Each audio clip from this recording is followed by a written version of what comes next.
The world of music stands frozen in grief and disbelief as Ozzy Osbourne, age 76, takes his final bow. On July 22nd, 2025, the Prince of Darkness passed away after a long and grueling battle with Parkinson's disease and years of devastating health setbacks. One of his most haunting confessions now echoes like a prophecy fulfilled. The past 4 years have been sheer hell for me. My health has been in a terrible state. This wasn't just a rock legend. This was a man who had stared into the abyss again and again and kept walking, a man whose every breath was defiance in the face of pain. Parkinson's didn't just weaken him, it stole the power from his legs. A horrific fall shattered his spine, leaving him gasping through surgeries and silence. And now, as the world mourns, fate has delivered its final and most vicious strike. Behind the shadow of the Prince of Darkness lay a soul gasping for peace, a warrior worn down by endless war. What happened to Ozzy Osbourne is not just another chapter in a tragic life. It's a revelation so painful, so heart-wrenching, it will leave you shaken long after the final note fades. Before we dive in, hit like as a simple gesture of respect for a legend who gave the world everything he had, and now leave behind a silence more powerful than any scream. Before the roaring crowds, before the blazing lights, before the legend of the Prince of Darkness was etched into music history, there was only silence. A silence so heavy it threatened to crush the soul of a boy who didn't grow up to dream. He grew up to survive. In the stained slums of Aston, Birmingham, a young John Michael Osbourne, born in 1948, lived in a cramped, cold home with 6 children and 2 parents who were too exhausted to nature. His father, worn thin by factory labor, believed emotion was weakness. His mother, hardened by endless hours on the assembly line, rarely had the energy to offer softness. Ozzy, as the world would later know him, wasn't the clever one, not the charming one. He was the overlooked one, the child who blended into the wallpaper of poverty. At school, he found no refuge. The letters taunted him, the numbers blurred and danced. Dyslexia wasn't understood in the 1950s. It was mistaken for stupidity. Teachers dismissed him as hopeless, and classmates mocked him with cruel delight. The bullying wasn't just names shouted across playgrounds. It was fists in the hallway, knees to the stomach, blooded lips behind buildings, and no adult ever asked why. At home, there was no escape. Once, after coming home in tears, his father beat him with a belt. Not because he was weak, but because weakness wasn't tolerated. Pain didn't get you sympathy, Ozzy would later recall. It got you punishment. And so, the silence around him grew louder. He learned to wear it like armor, but armor doesn't heal. By the time he turned 14 in 1962, that silence had become unbearable. In a tiny, dimly lit bedroom, he tied a rope using his mother's washing line, climbed onto a chair, and waited for the world to let go of him. Fate intervened, not with mercy, but with rage. His father burst in, yanked him down, then beat him again, as though violence could beat out despair. Something in him cracked that day, or maybe something finally calcified. He stopped trying at school, stopped speaking unless required. He drifted through adolescence with a blank stare of someone already halfway gone. The sound of laughter became foreign. The mirror showed a boy already fading. At 15, he dropped out with no qualifications, no purpose, and no plan. He worked where he could, at a slaughterhouse, on construction sites, in factories tuning car horns. But he was too distracted, too awkward, too broken for any of it to last. Each job ended the same: fired, forgotten, alone. By 17, hunger gnawed at him, not metaphorical, but real, physical hunger. His shoes had holes, his shirts hung in threads, and his hope was a crumpled thing he no longer bothered to hold. He was running out of oxygen, not just in his lungs, but in his life.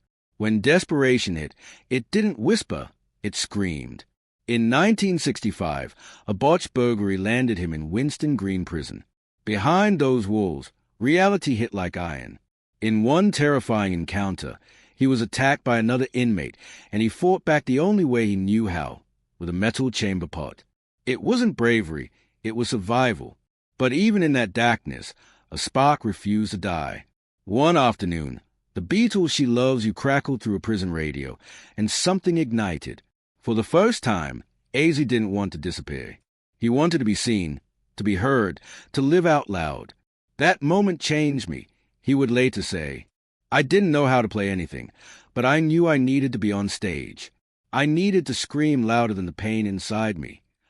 That scream became his salvation, not success, not yet, but a reason to keep going. In that moment, in that prison, the boy who had once begged the world to let him go made a vow. He would not die forgotten in Birmingham. He would be loud. He would be terrifying. He would be unforgettable. And from that decision, a legend began to rise, not from peace or privilege, but from the ashes of despair, where pain forged a voice that would one day shake the world. The shadows of his troubled youth had barely begun to lift when something extraordinary pierced through the silence of despair, a sound, a calling that would anchor his soul for decades to come. Ozzy Osbourne, newly released from Winston Green Prison in 1965 at just 17, wasn't searching for redemption. He was simply drifting through a world that had already decided he wouldn't matter. His 6-week sentence for robbing a clothing store, a desperate act of survival more than crime, hadn't taught him any lessons, only confirmed his worthlessness in the eyes of society. He walked out of that cell, not reformed, but more fractured than ever. And then a miracle came, not in the form of a savior, but a song. When he heard the Beatles' She Loves You through a cheap radio speaker, it was as if the world cracked open. It was like hearing God speak to me through music, he later remembered, his voice distant, almost tearful. That moment didn't erase the bruises on his back or the fear in his bones, but it gave him a vision. He didn't know how, but he knew he had to make music, not polished music, not perfect music, but music that screamed louder than the pain he had carried for so long, screamed louder than the silence of his childhood, screamed louder than the darkness he almost gave into. By 1968, that scream had found its echo. A modest newspaper ad seeking a vocalist led him to a rundown rehearsal room in Birmingham, where he met 3 other haunted men. Tony Iommi, a guitarist whose missing fingertips couldn't blunt the fury in his riffs. Geezer Butler, a bassist whose fascination with the occult gave their sound its unease. And Bill Ward, a drummer who played like thunder trapped in human skin. They called themselves Earth at first, but a chance encounter with a horror film marquee, Black Sabbath, sparked something more than a name. It became a purpose.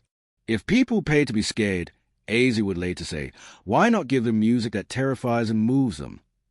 They weren't trying to be famous. They were trying to survive, trying to purge something ugly and unspoken. Their songs weren't entertainment. They were exorcisms. They were agony set to distortion. They were grief turned into guitars. On Friday, February 13th, 1970, they released their self-titled debut album. The date alone, dark, ominous, almost cursed, felt like fate. Critics recoiled. They called it satanic, disgusting, unlistenable. But the youth, the broken, the lonely, they listened, and they felt seen. In a world where no one asked them how they were doing, Ozzy screamed it for them.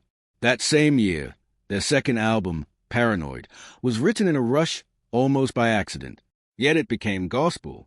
War Pigs, Iron Man, and the haunting title track weren't just songs. They were lifelines. Ozzy's voice wasn't classically trained. It wasn't even properly tuned. But it was real. It was raw. It was the voice of someone who had clawed his way back from the edge and now dared the world to push him again. I didn't know what I was doing, he admitted later, but I knew it had to be loud. That loudness wasn't just volume. It was vengeance. It was a scream that said, I survived, and I will not be quiet. He never learned to read music, never took a lesson, but he didn't need to, because his pain was a melody, his wounds were the lyrics, his past were the percussion, and his soul, that was the amplifier.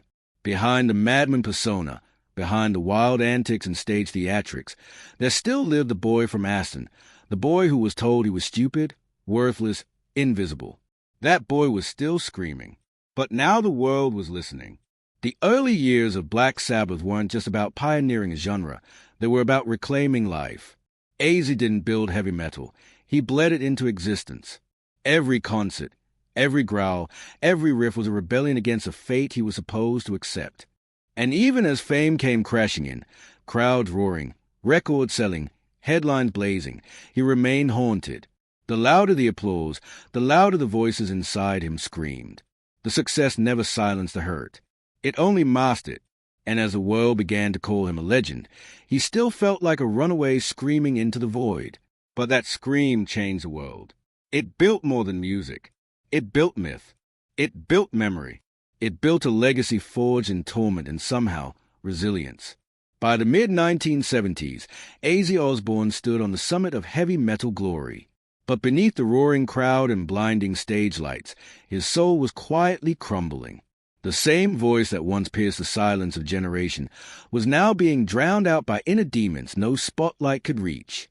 Black Sabbath had become a global phenomenon, pioneers of a sound that felt like thunder and spoke to the outcasts, the broken, and the angry.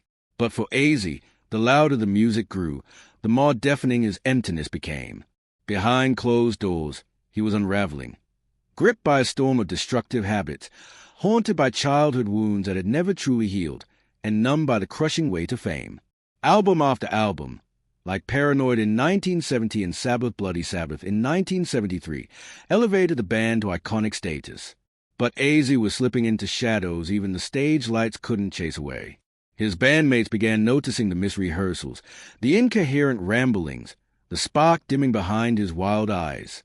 Tony Iommi, once his brother in riffs, grew cold. The air between them thickened with unspoken blame and exhausted silence. Then, in 1979, came the final betrayal. They fired him, not face to face, not with dignity. They sent someone else to do it. Ozzy would later recall with the weight of abandonment in his voice. They didn't even have the balls to tell me themselves. That was his band. It wasn't just a career shattered. It was a sanctuary torn from him.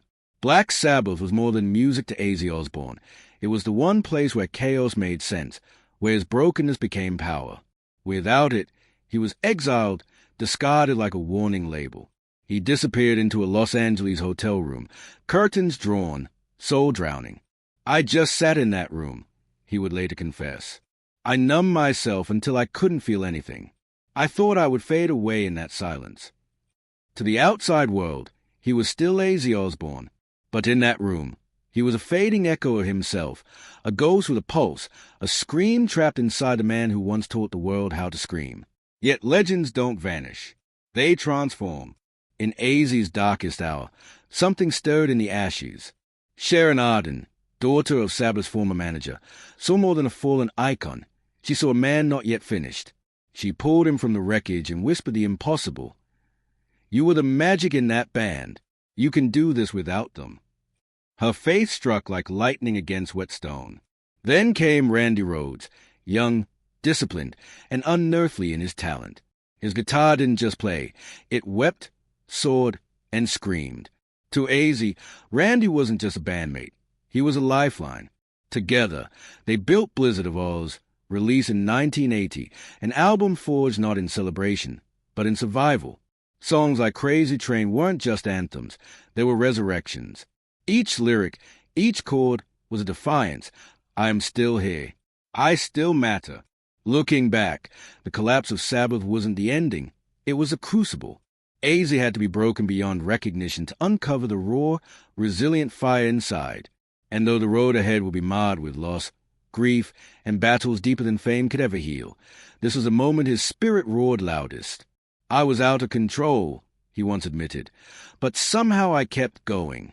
I always kept going. The bond between Ozzy Osbourne and Randy Rhoads wasn't merely musical. It was spiritual, sensational, almost celestial in nature. Randy didn't just step into Ozzy's life with a guitar. He arrived like a light piercing through a suffocating storm. Still reeling from the humiliation of being cast out of Sabbath, Ozzy clung to sanity by May threads. Randy was proof that beauty, discipline, and purpose could still exist in a world grown cruel and meaningless. Randy's youth wasn't reckless. It was focused. His creativity didn't erupt in chaos like Ozzy's. It flowed like fire through glass, shaped, precise. Together, they weren't just making music. They were building salvation in sound. When they released Diary of a Madman in 1981, it wasn't just a follow-up, it was a defiant declaration. Ozzy, once discarded as damaged goods, now stood again as a force reborn. And it was Randy who helped carve that path. Randy wasn't just a guitar player, Ozzy said. He was my friend, my little brother, and the only reason I didn't give up. The connection ran deeper than melody. It was a heartbeat that sustained Ozzy through a fragile rebirth. On stage, they were electric, Ozzy raw and unhinged, Randy controlled and transcendent. Off stage, there were laughter and philosophy, late-night talks, and mutual respect. Ozzy was in awe, not just of Randy's talent, but of his soul. He had this grace, Ozzy recalled, like he knew he didn't have forever, so he made every note count. There was an unspoken urgency to their wake, a shared sense that lightning doesn't strike twice, and when it does, you honor it, but storms never last. And somewhere, in the stillness before devastation, Ozzy later admitted, he felt it, that eerie calm before fate decided to be cruel again. They were flying too high. It wouldn't last, and when it broke, it wouldn't crack gently, it would shatter everything. On the morning of March 19th, 1982, the nightmare Ozzy never saw coming arrived like a scream trapped in the throat. While on tour in Leesburg, Florida, the band made a routine stop at a property owned by their bus driver. There, a small private plane sat idle, a toy of temptation on a restless morning. The driver, a licensed pilot, decided to take it for a joyride. Randy, always calm and curious, climbed aboard with makeup artist Rachel Youngblood. It was meant to be harmless, just a loop in the sky, a bit of thrill before the next long drive. Ozzy stood below, watching, smiling faintly, perhaps already haunted by a shadow he couldn't name. The plane made 2 passes. On the third, tragedy struck. A wing clipped the band's tour bus. The aircraft spiraled, plummeted, and exploded into flames on impact. Randy Rhoads was gone, 25 years old. A comet extinguished in daylight. Ozzy ran toward the wreckage, screaming Randy's name until his voice cracked and broke. The flames weren't just fire, they were finality. He collapsed beside the wreckage, shaking, weeping, unable to comprehend what he had witnessed. For hours, he was inconsolable. For days, he couldn't speak. For weeks, he lived in a blur of numb disbelief. I lost a part of myself that day, he said later. It wasn't just Randy's body in that fire. It was my hope, my music, my reason to keep breathing. The man who had been pulled from ruin by a friend was now dragged back into darkness by fate. And this time, the fall felt bottomless. Even Sharon couldn't reach him at first. The shows were canceled. The laughter stopped. The house went quiet. It was as if the universe itself had silenced the melody. Randy's death didn't just break Ozzy. It hollowed him. And though time would force him to keep walking, a part of his soul forever remained in that burning wreck on that unforgiving morning in March. He watched in horror as a plane carrying Randy exploded in a fireball before his eyes. In that instant, a piece of Ozzy died too. For weeks, he vanished into silence, unable to speak, unwilling to eat, drowning himself in alcohol just to numb the loss. Losing Randy was like losing a part of my soul, he said. I didn't want to live. I didn't want to play music. I didn't want anything. It wasn't just grief. It was emotional paralysis. Sharon, once his lifeline, struggled to reach him.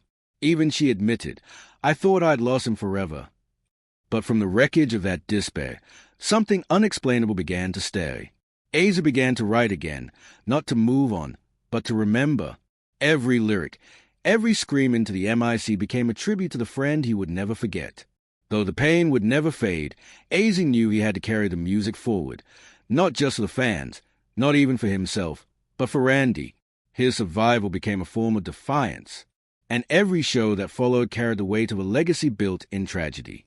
He wasn't healed, but he was moving, and for Ozzy Osbourne, that meant he was still alive. You'd think the worst was behind him, that surviving the unthinkable would teach the soul how to heal. But grief doesn't follow logic.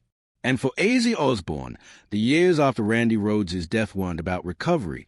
They were about descent, a descent into a private, relentless darkness that clawed at him day after day, until even music, his one salvation, couldn't drown the silence. The 1980s blurred by in a storm of noise and numbness. Each tour felt like a war zone. Each hotel room, a shattered mirror of who he used to be. On stage, the world saw a madman with smeared eyeliner and a mythic persona. But backstage, Ozzy was fading, volatile, unreachable, barely holding on. Sharon, his anchor, tried everything. She had saved him once and refused to walk away. But even her love couldn't always pierce the fog he carried inside. As Ozzy would later admit, barely above a whisper, I wasn't even in my own life. I was just gone. By 1987, alcohol had swallowed him whole. Pills blurred every line, between memory and illusion, between waking and escape. Then came August 1989, a night that wasn't born from rage, but from total collapse. This was a moment everything shattered for Ozzy. Lost within himself, he committed an act so devastating that it shook the very foundation of the life he'd built. In a haze he could barely remember, Ozzy came dangerously close to destroying the one person who had given him everything, Sharon. It wasn't me, he later confessed. It felt like I was watching someone else do it. When I woke up and realized what had happened, I broke. I didn't want to exist anymore. That night, he was taken away, confused, hollowed, unable to comprehend the weight of his actions. Sharon, torn between pain and despair, later revealed, I didn't know whether to press charges or call for help. I just knew something had to change for both of us. Ozzy wasn't just sent to rehab. He was placed in a facility where the damage could finally be confronted. The public never saw the details. Behind those closed doors, without cameras or cheers, Ozzy sat in silence, face to face with the wreckage of the man he had become. A man his children no longer recognized, a man he barely recognized himself. No costumes, no guitars, just silence. A counselor once asked him, "What do you fear most?" Ozzy didn't hesitate, that she'll walk away, that I finally pushed her too far. But Sharon didn't leave. Instead, she came to him, eyes tired but burning with defiance, and said, "You are still in there. I know it." It wasn't forgiveness. It was war.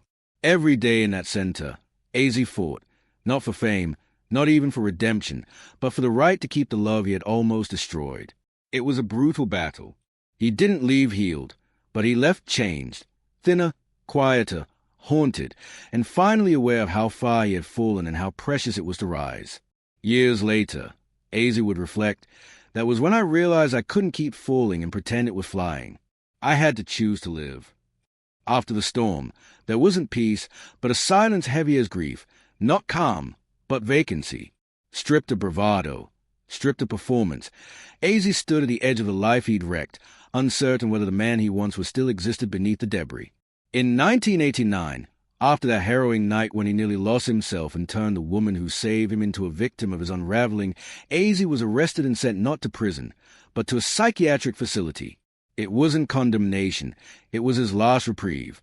Inside those walls, there was no music, no lights, no roaring crowds, only a man hollowed by guilt and drenched in shame, who barely spoke for weeks.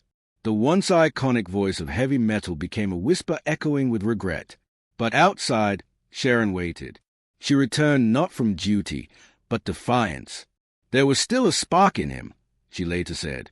Buried deep, but I knew it was there. And within that sterile facility, Ozzy began to fight, not the world, but the monsters inside his chest. Detox tore through him like wildfire, burning away not just toxins, but illusions.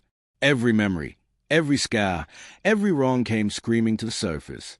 It wasn't healing, it was war.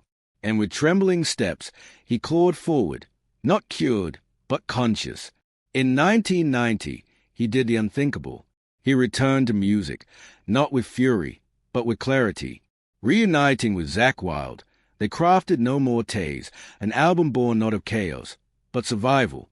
Released in 1991, it wasn't just a comeback, it was a reckoning. Songs like Mama, I'm Coming Home, and Road to Nowhere weren't just hits. They were confessions carved from the marrow of a broken man. It was a sound of me trying to be human again, Ozzy admitted. Softly, the world listened. Fans who once feared his silence was final now watched him rise, not as a myth, but as a man. Yet the battle never truly ended. Every show was a victory. Every sober morning, a miracle. Sharon remained, no longer a savior, but a soldier beside him. I owe her everything, Ozzy said. She saved my life, not once, but every single day. Their marriage, once nearly crushed under madness, became a flawed but unbroken monument to endurance. In the early 90s, Ozzy buried himself in work, afraid to slow down. He toured relentlessly, released more music, even announced a farewell tour in 1992, only to return again and again. He had survived, but the pain remained. It haunted him in quiet moments, whispered through his lyrics, settled behind his eyes, and the audience felt it. Because when Ozzy took the stage and screamed into the dark, it wasn't for spectacle. It was survival turned sound, a man howling not just to be heard, but to stay alive. I never thought I'd live this long, he reflected years later. Every day is borrowed time, and I'm just trying to make it count. For those who knew the truth, the arrests, the psychiatric walls, the chaos and mercy, it wasn't just a comeback. It was a resurrection. The Prince of Darkness had stared into the abyss, and instead of surrendering, he clawed his way back, bruised, bleeding, but breathing. The wounds never truly healed, but he wore them as proof. Survival isn't luck. It's a choice made in despair and remade every day after. Just when it seemed he'd earned peace, fate struck again, not with scandal or substance, but something more brutal. His body, battered from decades of abuse, finally began to give out. The early 2000s should have been golden. His music found a new generation. The Osbournes, an unscripted peek into his chaotic home life, transformed him from metal legend into a lovable cultural icon. The brooding Prince of Darkness was now the confused dad fumbling with remotes and mumbling in mismatched pajamas. The show debuted in 2002 and exploded, introducing Ozzy to millions who'd never heard a single Black Sabbath riff. But behind the bizarre domestic fame was a man in pain, joints stiff, reflexes dulled, health increasingly fragile. Then on December 8, 2003, disaster struck again. A simple ride on a quad bike across his estate turned catastrophic. He lost control. The vehicle flipped, slamming him into the ground with brutal force. His collarbone shattered, ribs broken, a vertebra in his neck crushed. His lungs collapsed. He stopped breathing. Rushed to the hospital, placed on a ventilator, Ozzy slipped into an 8-day coma. Sharon recalled, "I thought I was going to lose him. I was bracing for goodbye." The world held its breath. After surviving so much, was this the final curtain? But once again, Ozzy defied the odds. He woke, whispered, breathed. Doctors warned recovery could take years.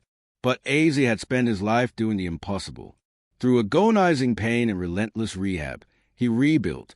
And in 2004, just months later, he walked onto the stage at the Brit Awards with thunderous applause.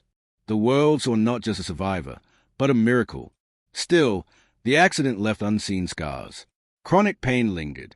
Some days, even moving was a mountain. "I wake up and it hurts," he admitted. "But I'm still breathing. That's enough." No longer a roar, Ozzy's strength became a low, stubborn growl. His power didn't come from guitars or pyrotechnics. It came from rising when everything hurt. He turned survival into art, pain into poetry. Slower now, but unbowed, one truth was clear. Some legends don't burn out. They outlast a fire. And just when he believed he had faced it all, the year 2019 arrived with a new cruelty. No lights, no fans, just a quiet day and one misstep that shattered his world again. A fall, seemingly minor, dislodged the very metal rods fused into his spine after the 2003 crash. The past returned not as memory, but vengeance. Pain, both physical and emotional, surged back with punishing force. "It was beyond anything I've ever felt," he whispered in a trembling interview, a chilling statement from a man who had endured more than most could imagine. But it wasn't the end. It was only the beginning of a darker chapter. Soon after, doctors delivered another devastating blow, Parkinson's disease.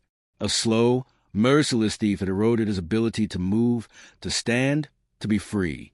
For a man who once ruled stages with fire and fury, it felt like losing his very identity. The tremors started. His balance faltered. Then came the confession. "I can't walk properly these days." Ozzy Osbourne, the myth, the man, the survivor, now faced an enemy he couldn't outscream. But if life had taught us anything, it's that he doesn't surrender. Not to addiction. Not to madness. Not even to time. And not now. I'm just wobbling. No masks. No rock star persona. Just a man stripped down to truth. His words carried not just honesty, but heartbreak. This wasn't simply a diagnosis, it was a reckoning. The world that once watched him defy death now saw him face something more intimate, time itself. These past few years have been sheer misery, he admitted in his final years, the words heavy with fatigue and sorrow. The pain, the fear, the sense of losing control, it wasn't theatrical. It was real. Sharon stood beside him just as she always had. But even her unwavering devotion couldn't stop the quiet advance of the illness that slowly, mercilessly changed the man she loved. And through it all, Ozzy battled not only his body but his guilt. He had hidden the truth from fans for a time, not to protect his image, but to protect their hearts. He didn't want to disappoint the very people who had given him strength across decades. But when the truth came out, the world didn't recoil. It reached back. Fans rallied. They saw not weakness, but incredible strength in the man who dared to bear his suffering. And still, despite the chaos in his bones and the tremble in his voice, he created. In 2020, he released Ordinary Man, an album haunted by pain, yes, but also filled with something radiant. Defiance. It wasn't just music. It was a statement carved in grief and grit, saying, "I'm still here. I still have something to say." Ozzy Osbourne's fight was never just for music. It was for meaning, for the right to keep going when everything screamed to stop. Every step he took, now with canes and aching joints, was a rebellion. Every note he sang, a protest. And though there were surgeries, endless hospital stays, and moments where even he admitted he wasn't sure he'd stand again, he never surrendered. "I'm not ready to hang up my MIC yet," he declared. And in that sentence was everything: fire, memory, hope. That's what made his story so achingly powerful. Not the fame, not the legacy, but the way he rose again and again, even when every part of him had reason not to. In the final stretch of his life, Ozzy Osbourne, worn by time but never erased by it, reminded the world of one final truth. True legends don't vanish quietly, they leave echoes. And now, though the lights have faded, that echo, raw, imperfect, human, keeps on roaring. At 76, the darkness that once surrounded Ozzy Osbourne no longer came from pyrotechnics or stage lights. It came from something quieter, colder, and far more relentless: time. In his final years, his battle with Parkinson's disease had intensified, reshaping every corner of his life. The once unshakable prince of darkness woke to hands that trembled without warning, legs that faltered beneath him, and a voice that had once shattered stadiums now reduced to a fragile echo. Each day began with uncertainty. On some mornings, he stared into the mirror and didn't quite recognize the man looking back.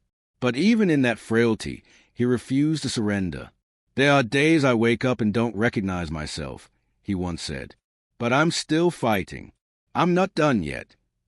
His world had narrowed, less about arenas, more about survival. Daily therapy sessions, carefully timed medications, physical support systems, and round-the-clock care came to define the rhythm of his days.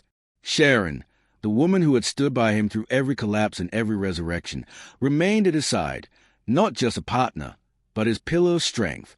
Their home in Buckinghamshire was no longer just a home. It became a sanctuary adapted to meet the needs of man who once roared across stages but now moved with quiet caution. Railings lined the hallways, ramps replaced stays, and every corner whispered of adaptation. And yet within those walls, Ozzy still chased fragments of who he had been. On better days, he would sit in the garden, headphones on, listening to the riffs that had built his world. Sometimes he stepped into his home studio, not to record for fans, but to remember the man who had once lived inside the music. Though his body grew weaker, his mind remained sharp. He still joked, still cursed, still surprised interviewers with flashes of dark humor and profound honesty. When he spoke of death, it was without fear. "It's just the next tour," he once said, but without the sound check. That was Ozzy, irreverent, defiant, even in decline. But beneath the bravado lay a quiet acceptance. He had canceled all remaining shows. The stage was behind him. And yet, in true Osbourne fashion, he refused to let that be the final note. Instead, he crafted his farewell with grace and grit, a quiet exit for a man whose life had been anything but. His legacy, now etched in pain and perseverance, continues to resonate louder than any encore. Ozzy no longer performs, but in that final stretch of life, in each breath, each memory, each whispered lyric, he proved one final truth. Legends don't die with the music. They live on in the silence that follows. On July 5th, 2025, something happened that felt less like a concert and more like a closing prayer for a generation. Ozzy Osbourne, flanked by the original members of Black Sabbath, returned to the very soil that gave birth to the legend, Birmingham. They called it back to the beginning, but what unfolded felt more like the edge of an ending. Over 40,000 fans packed the arena, while nearly 6 million more watched from across the world. The moment Ozzy appeared, slowly, leaning on a cane with Sharon by his side, the crowd fell silent, not out of restraint, but reverence. It wasn't just a performance. It was a farewell forged in tremors, both physical and emotional. His voice cracked with age. His hands shook. But when the first notes rang out, time blurred. Every lyric bled with memory. Every riff felt like a resurrection. "This is it," he whispered, and you could hear hearts break in unison. "This may well be the last time I ever stand on a stage," he said later. Not with sorrow, but with serene finality. That night, the curtain didn't crash. It floated down soft as dust on a career carved in thunder. And true to form, Ozzy didn't just exit. He elevated. Every dollar from the concert, a staggering $190 million, went to causes that mattered deeply to him. Cure Parkinson's, Birmingham Children's Hospital, and Acorn Children's Hospice. It wasn't merely a parting gift. It was a final vow that even in physical decline, he would remain a force for light. In the final weeks of his life, though the spotlight no longer chased him across stages, Ozzy still reached his fans, no longer through mayhem and pyrotechnics, but through quiet moments of honesty. On the Osbourne podcast, he and Sharon pulled back the curtain on their lives, trading raw truth for performance. And when he wasn't behind a MIC, he was in the garden, with grandchildren curled at his feet, telling stories of a world that once roared, about bats and madness, love and recovery, darkness and redemption. But by then, those tales weren't about chaos. They were about what it takes to survive it. In the twilight of his journey, before he left this world on July 22nd, 2025, Ozzy Osbourne gave us one last lesson, the same one he had lived his entire life. Legends aren't built in the noise. They are proven in the silence that follows. And even when they fall, they rise in the echoes they leave behind. At this quiet juncture of his journey, where stadium roars had long been replaced by soft garden winds and family voices, Ozzy Osbourne found himself surrounded not by fame, but by legacy, one embodied by the children who had inherited not just his name, but fragments of his soul. Amy Osbourne, his eldest, born in 1983, chose to walk a solitary path, rejecting the glare of reality television to nurture her own music under the moniker AL, proving that silence can be as powerful as any scream. Kelly Osbourne, born in 1984, became the mirror of Ozzy's resilience, irreverent yet graceful, outspoken yet grounded. A singer, designer, and media personality, Kelly Osbourne honored her father's impact with every step she took, even as she fiercely built a space all her own. Jack Osbourne, the youngest from his marriage with Sharon, emerged from reality TV adolescence to become a serious documentary producer, often exploring the mysterious and supernatural. But beyond his career, Jack became his father's steady presence, accompanying him to hospital visits, overseeing business decisions, and helping carry the weight of a legacy too heavy for one man alone. From Ozzy's first marriage to Thelma Riley came Jessica and Louis, two names that remained outside the public spotlight, but very much within the constellation of Ozzy's world. Though they kept their lives private, their connection to the family never frayed. Ozzy's bond with all his children, especially Kelly and Jack, pulsed through his public moments, whether at events, in interviews, or in rare family photos that captured not just affection but something deeper, a generational bridge of survival. And as he slowly receded from the stage that once defined him, they became not just his bloodline, but the keepers of his fire, the stewards of a myth that refuses to die. Perhaps the most powerful chapter in Ozzy's twilight wasn't in the music he left behind, but in the intention he put forward. Long gone was a man who equated riches with freedom. With a net worth of over $220 million as of 2025, Ozzy saw his fortune not as an empire, but as a compass. In early 2024, he finalized his will, not in fear of the end, but in reverence of the life he somehow survived. Sharon and the 5 children would inherit his estate, with clearly structured trust for his grandchildren's health and education. But what distinguished this will from any rock star cliché was what lay beyond the bloodlines. A vast portion of his estate was allocated to causes that once saved him when nothing else could: mental health initiatives tailored for musicians, addiction rehabilitation programs, education grants for working-class youth who dream in chords and distortion, and lifelong funding for animal rescue shelters. Because even in chaos, Ozzy always loved the quiet loyalty of dogs. "They gave me back to myself," he once wrote in a private note now attached to the will. "So I owe them the rest of me." Sharon confirmed that this note will be read aloud when the time came, an echo of a man who once screamed into the void and now leaves behind a vow.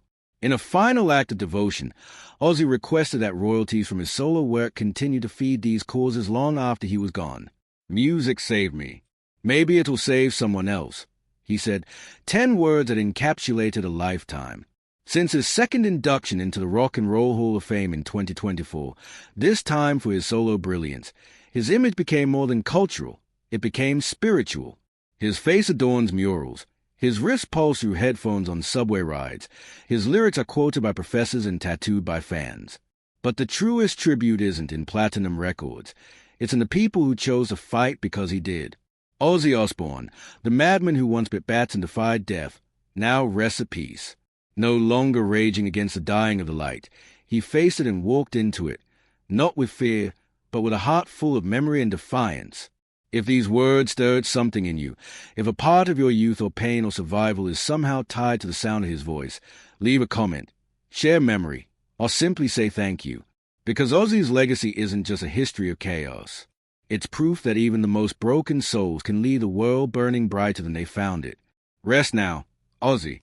May the noise finally fade, and may the silence bring you peace. Now, in the place it's gone to, there is no more pain, no more surgeries, no more Parkinson's, only light, distant echoes of guitars, and a timeless realm where legends no longer have to fight. Rest easy, Ozzy. You've earned this peace after a lifetime of screaming through agony and living with all your heart for those who had lost their way.